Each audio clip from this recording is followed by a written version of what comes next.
In today's episode, Jennifer asks, given the climate, I'm torn. Do I hold off on the monthly newsletter, or do we bring some normalcy to inboxes with informative, industry-specific information?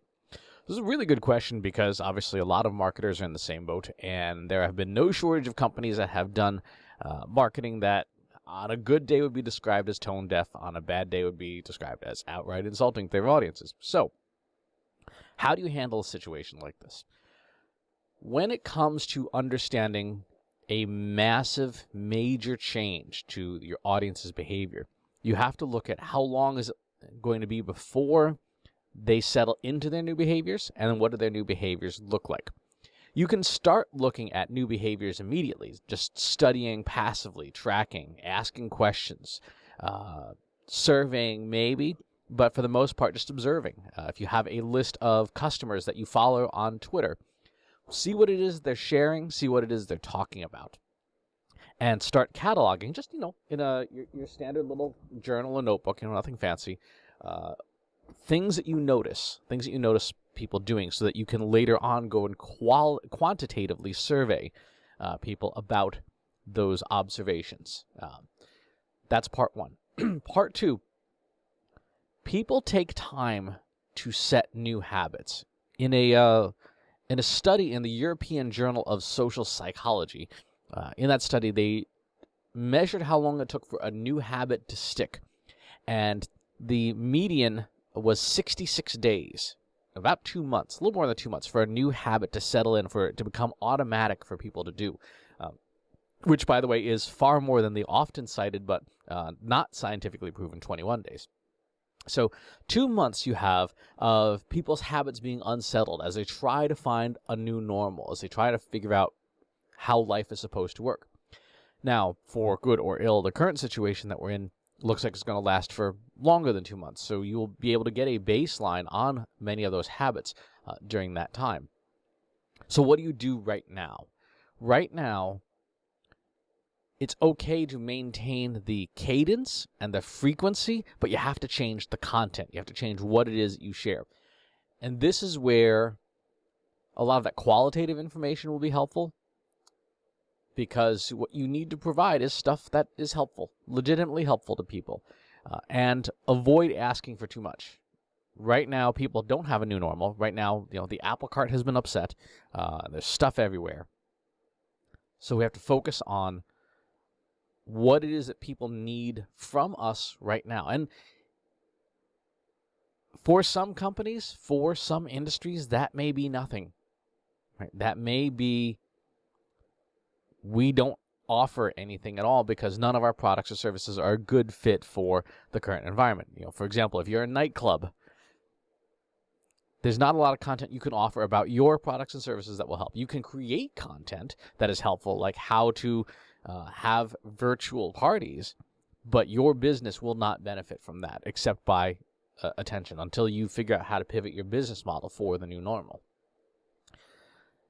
If your informational, industry-specific information is useful to your audience and is adapted for current events, then by all means, share it. Because yes, as much as people are focused on the news, people are also exhibiting signs of fatigue, right? Because there's only so much stress and strain your body can handle. We know beyond a shadow of scientific doubt that cortisol, the stress hormone, has substantial negative effects on the body, and at some point, anything is better than being under constant strain. And there are other neurotransmitters, epinephrine, dopamine, serotonin, and oxytocin that need to be provided to counteract those.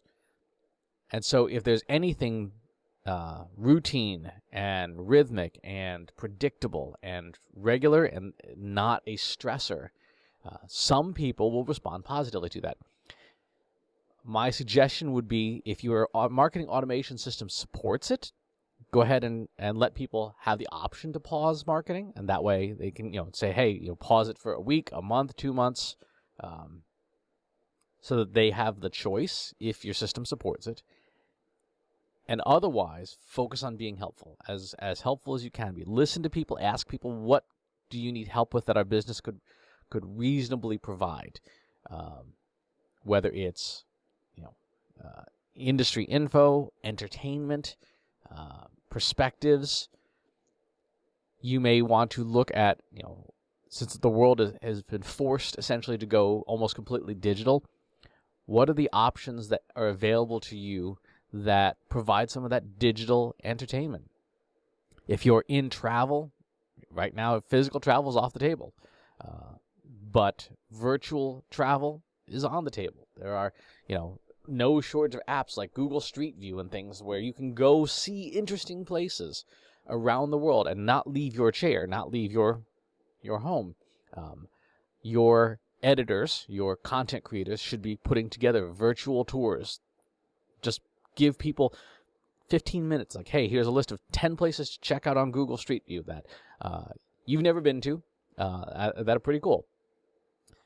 If you are in the insurance industry, you absolutely should be talking about the different types of insurance and how people should be thinking about invoking their insurance or drawing down on it. If you're in financial services, every industry and every company is impacted by current events.